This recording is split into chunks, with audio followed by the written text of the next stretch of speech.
There is a little town, it is called Weimar. The most prominent Germans lived.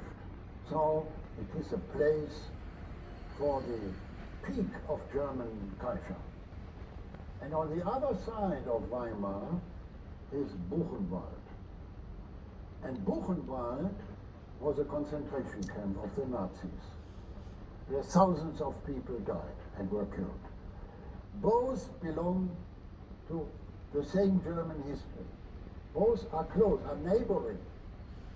And this is typical for the German idea of their own history. So it is neither black and white, it is a mixture.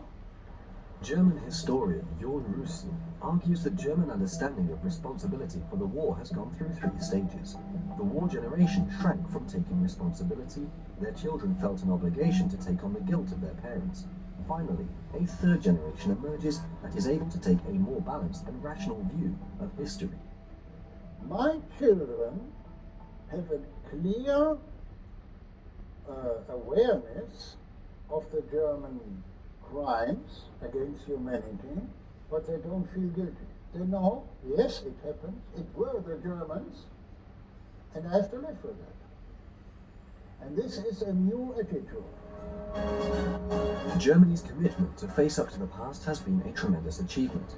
Far from being bowed down by the burden of guilt, Germany's full and frank acceptance of responsibility has been a potent source of moral authority.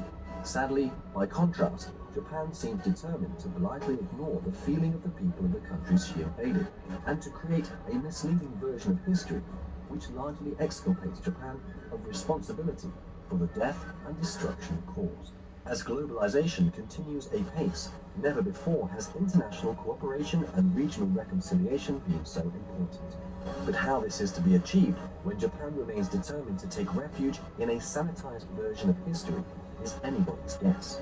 Only when Japan is willing and able to address the past in a spirit of honesty and sincerity will she win the respect and understanding of her neighbors, the countries on which she inflicted so much suffering.